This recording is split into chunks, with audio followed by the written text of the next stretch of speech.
গাছে এত সুন্দর ফলন আছে, এই গাছটা যদি মরে যায়, পচে যায়, ধ্বংস হয়ে যায়, আপনার সারা বছরের একটা স্বপ্ন আছে। দেখেন এই যে আমি হাত দিছি, এই হাতটা গায়ে গেল।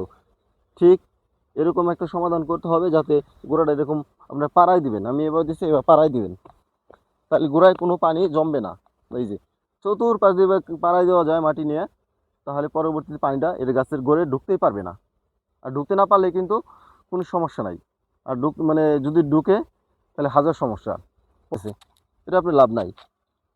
কাজে আপনি বাগান করতে পারছেন, আপনি মানে নাই আপনার কত 2000-3000 টাকার পরে যাবে, তাও যাবে না। দুইটা কামলা নিলে হবে 600-600-1200, শুধু গাছের গোড়ায় পাড়ায় দিতে হবে। অটো স্টিন বা যে কোনো ভালো ছত্রাকনাশক বাজার আছে, সেগুলো দিতে হবে। আসসালামু আলাইকুম সম্মানিত দর্শক, সকল প্রকার কৃষক, তরুণ উদ্যোক্তা এবং কৃষিপ্রেমী বন্ধুদের জানাই হেল্প এগ্রো বাংলা চ্যানেলে স্বাগতম। আমার ভিডিওটি আপনারা যে যেখান থেকে দেখছেন, দেশ এবং দেশের বাইরে থেকে, প্রবাস থেকে, বিশ্বের যে কোনো প্রান্ত থেকে, আজকে আপনাদের সঙ্গে যে বিষয় নিয়ে আলোচনা করব সেটা হলো অতিবৃষ্টি এবং এই দিনে বৃষ্টির কারণে এই বৃষ্টির পানি গাছের গোড়ায় যায় পচে, সেসব সঙ্গে আলোচনা করব যে কী দিলে গাছের গোড়া পচবে না। পেঁপে গাছের একমাত্র সবচেয়ে বড় সমস্যা হলো আপনি এই গোড়া পচন। তো চলুন শুরু করা যাক। জিনিসটা দেখতেছেন আসলে, যেটার আমি সমাধান দিতে চাইতেছি আপনাদেরকে, এটা সবচেয়ে বড় সমস্যা হলো আপনার এই এখন বৃষ্টি নামছে, অতিরিক্ত বৃষ্টি নামছে এবং কি এই জমিতে আপনি পানিও বাজায় ফেলছিল, তো ড্রেনে, তো ড্রেনে পানি বাজায় ফেলছে। এই যে গাছের গোড়া এখানে কিন্তু নরম, এই দেখেন, এই যে আমি হাত দিতেছি, এখানে কিন্তু নরম, দেখছেন কত নরম। অতএব এখানে কিন্তু আপনার গাছের মানে গায়ে পানি আপনি বাইয়া এই গড়ে আসে, এখন এদিকটা আপনার নিচে করে ফেলে। তো সেই ক্ষেত্রে আপনার যে বললাম না, এই যে এখানে খুব নরম, এই যে মাটির নরম, এই যে অতএব এই জায়গায় পানি বাজে, তো গুঁড়াটা আপনার পচনের একটা সম্ভাবনা আছে। তো দেখেন আমি এই গুঁড়াগুলো দেখাইতেছি যে কি হারে নরম, এই যে দেখেন, এই যে মাটি। তো এখানে যখন আপনি পানিটা বাঁচবো, গাছের গোড়ায় কিন্তু আপনার অনেকটা পানি জমে থাকে, যেটা আপনি ফোমের মতো একদম ফুসফুসে। সেজন্য মাটি দোয়া ধাপে ধাপে দিতে হবে এবং পাড়ায় দিতে হবে। যদি এটা যদি না পারেন, তাহলে গাছের গোড়ে কিন্তু আসলে আপনার পচন লাগবে। তারপরে এখন পচন লাগিয়ে গেছে, এখন কী দিয়ে ফিরাবেন, সেটা একটা বড় একটা সমাধান। সেই সমাধানটা দিতে গেলে আপনাকে করতে হবে কি, বাজারে বিভিন্ন রকমের অনেক কোম্পানির ছত্রাকনাশক পাওয়া যায়। তো এত সুন্দর গাছ আপনি পচে যাবে, মরে যাবে, এটা কি চান? এই জন্য বাজারে বিভিন্ন রকমের ছত্রাকনাশক পাওয়া যায়। এর মধ্যে সবচেয়ে ভালো আছে, সবই ভালো, আমি বলবো না যে অমুকটা ভালো তমুকটা ভালো। তো আমি যেটা ব্যবহার করি আপনাদেরকে আমি সেটাই সেই সমাধানটা আসলে দিতেছি।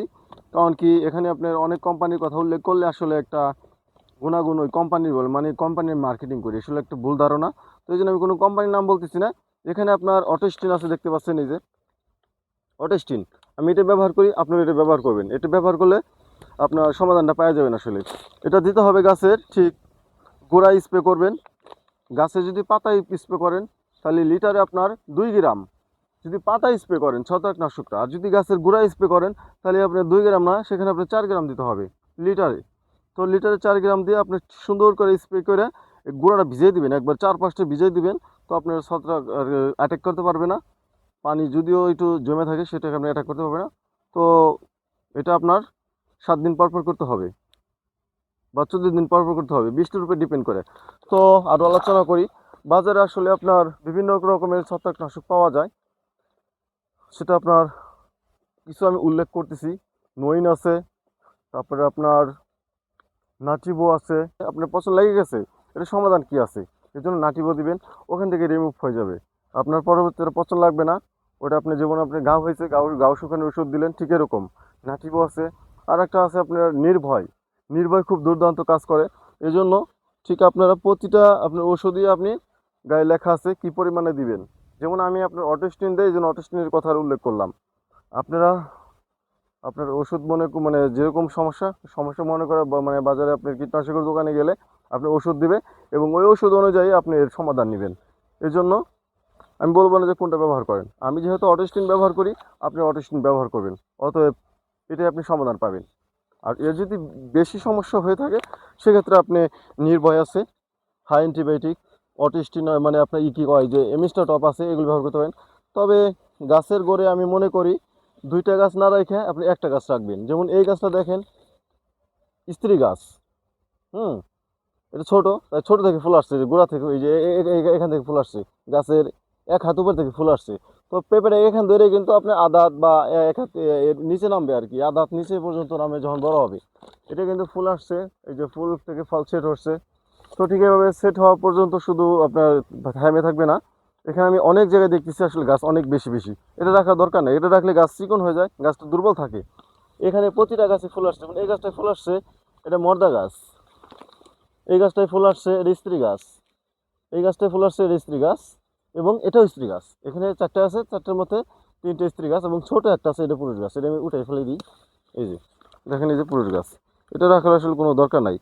এই জন্য আপনার যে বৃষ্টি বারবার নামবে, এখনকার দিনে কিন্তু বৃষ্টি অতিবৃষ্টি বারবার আসতেই থাকবে। আপনার বৃষ্টি বইলে আসে না, অমুক দিন আসবে অমুক দিন আসবে, বৃষ্টি আসবেই যখন আর কি যায় এরকম। তো এখানে দুইটা গাছ আছে, দুইটা গাছের মধ্যে একটা স্ত্রী গাছ একটা পুরুষ গাছ। দেখেন কত সুন্দর ফুল থেকে ফল সেট হয়েছে। এবং পাশের গাছটা আপনার পুরুষ গাছ। এটা এটা আগে কাটে দিবেন। তো কাটবেন, এখানে আর একটা কথা আছে, কাটবেন কখন মানে কোথা থেকে, অনেক বলে গোড়া থেকে বা উঠে ফেলার না, এখান থেকে যদি কাটে দেন আস্তে আস্তে পুরো আপনার গোড়া শীষ লাগিয়ে শুকায় যাবে এবং এখান থেকেও শুকায় যাবে। তো ওইটা আপনার কোনো রকম গাছের ক্ষতি করবে না। অনেকে বলে ভাই আমি এরকম একটা ভিডিও বানান, তো এটা আসলে এখন উল্লেখ করলাম। আর এই দেখেন এখানে নিচে, এই যে এই জায়গাটা নিচে, তো পানিটা বাইজে কিন্তু আসলে এই জায়গাটায় থেকে যাবো, অতএব এখান থেকে গোড়াটা পছন্দ লাগবে। পেঁপে গাছের গোড়া এবং শিকড় খুবই নরম, এই জন্য আপনারা এইভাবে একটা সমাধান করবেন। এত সুন্দর ফলন আছে, এই গাছটা যদি মরে যায়, পচে যায়, ধ্বংস হয়ে যায়, আপনার সারা বছরের একটা স্বপ্ন আছে, এই স্বপ্ন কি আপনি ধূলিসাৎ করতে চান? তাই এই স্বপ্ন যত বাস্তবায়ন হয়, এজন্য গাছ যেন সুস্থ থাকে, সেজন্য আসলে এই সমাধান। এত সুন্দর গাছ দেখেন, কচকচে ঝকঝকে চকচকে শাহী, আসলে হেভি গ্রোথ সম্পন্ন একটা জাত। দেখেন কত সুন্দর ফুল আসছে এবং ফুল থেকে ফলও ছেড়েছে। এটা কিন্তু ফুল একটু গোড় থেকে আসছিল, এই যে ফুল আসছিল, এখানে ফুল আসছিল দেখেন, আধা হাত নিচ থেকে ফুল আসছিল, কিন্তু ফুলগুলো টিকে নাই। এই যে এটা টিকে নাই, এটা টিকে নাই। তো যদি ঠিকঠাক মতো, ওই সময় অনেক বেশি খরা ছিল তাই আসলে ফুলগুলো টিকে নাই। সেচ দরকার ছিল, স্প্রে দরকার ছিল। তো অনেক মানে আপনার মূল্যবান যে দায়িত্ব, সেই দায়িত্বগুলো যদি আপনি ঠিকঠাক মতো পালন করেন, বুঝে শুনে পেঁপে চাষ করেন, অবশ্যই লাভবান হবেন। তাই ঠিক এটা টিকানোর জন্য আপনার ওষুধ দেবেন। দেখেন এখান থেকে ওই যে ঝরে গেছে, এই যে এখানে ঝরে গেছে, এখানে ঠিক আছে, আবার এখান ঠিক আছে, আবার এখানে দেখেন এই যে কত বড় একটা গুটি ছিল, এটা ঝরে গেছে। এই যে একটা ফুল আছে কিন্তু বড় ফুলটা আপনার গুটিটা ঝরে গেছে, এই যে। তাই ঠিক গাছের ছত্রাকনাশক দিতে হবে এবং যে মেডিসিনটা দিলে গাছের ফুল ফল সেট হবে এবং গাছ যাতে সুস্থ থাকবে। আর আজকে আপনাদের সঙ্গে আলোচনা করছি গাছ যেন আপনার গ্রোথ থাকে, গুঁড়া যেন না পচে, সেই নিয়ে আলোচনা করছি। তাই ঠিক আপনাদেরকে আজকে আমি মূল্যবান কথাটা যে জিনিসটা আসলে মানে আপনাদের সঙ্গে আমি শেয়ার করলাম, সেটা হচ্ছে গাছের গোড়া যত না পচে, গোড়ায় যেন পানি না জমে, ঠিক সেরকম একটা ব্যবস্থা করবেন। এবং গোড়া এই যেমন এই যে এখানে ফাটল ধরছে, বৃষ্টি টাইমে একটু ফাটল ধরছে, দেখেন এই যে আমি হাত দিছি, এই হাতটা গায়ে গেল। ঠিক এরকম একটা সমাধান করতে হবে যাতে গোড়াটা এরকম আপনার পাড়ায় দিবেন, আমি এবার দিচ্ছি, এবার পাড়ায় দিবেন, তাহলে গোড়ায় কোনো পানি জমবে না। এই যে চতুর্পাশ দিয়ে পাড়ায় দেওয়া যায় মাটি নিয়ে, তাহলে পরবর্তীতে পানিটা এর গাছের গোড়ে ঢুকতেই পারবে না। আর ঢুকতে না পারলে কিন্তু কোনো সমস্যা নাই। আর মানে যদি ঢুকে তাহলে হাজার সমস্যা, মানে পচে যাবে, গাছ শেষ হয়ে যাবে। তাই এই যে এই গাছটাই দেখাই আমি, এই যে এটা আমার দুইটা গাছ আছে, দুইটা স্ত্রী গাছ। এই দেখেন এই যে এনে আপনি কত হাত গাড়িয়ে যেতেছে, এই যে গাড়িয়ে যেতেছে, এটা আপনি লাভ নাই। কাজে আপনি বাগান করতে পারছেন, আপনি মানে নাই আপনার কত 2000-3000 টাকার পরে যাবে, তাও যাবে না। দুইটা কামলা নিলে হবে 600-600-1200, শুধু গাছের গোড়ায় পাড়ায় দিতে হবে। এখন গাছ শক্ত পোক্ত হয়েছে, গাছের গোড়ায় পানি জমেও থাকে নাই। ঠিক এবার যদি আসলে হাত দেয় না, আপনাকে দিতে হবে পাড়ায়। এই যে এবার পাড়ায় দিতে হবে, ভুলেও যেন গাছের গোড়ে পানিটা না জমতে পারে। তাই আর এটা ডাল করতে হবে সুন্দরভাবে, পরবর্তীতে আপনি গাছ সুস্থ থাকবে, ভালো থাকবে এবং হেভি গ্রোথ থাকবে। গোড়া পচলে কিন্তু ধরন্ত গাছ, এখন তো ফলন এবার আসে না, এমন ফলন আসবে এটা গাছে আপনার 1 মণ পেঁপে আছে, ঠিক ওই অবস্থায় গোড়া উঠে যাবে বা গোড়া থেকে ভেঙে যাবে, কারণ শিকড় পচে গেছে। সেই কারণেই এই জন্য আপনাদেরকে এই অটোস্টিন বা যে কোনো ভালো ছত্রাকনাশক বাজার আছে সেগুলো দিতে হবে। গাছের জন্য আপনার হাফ ডোজ, আর গাছের পাতার জন্য, আর যেটা আপনি গড়ে দিবেন ডাবল ডোজ।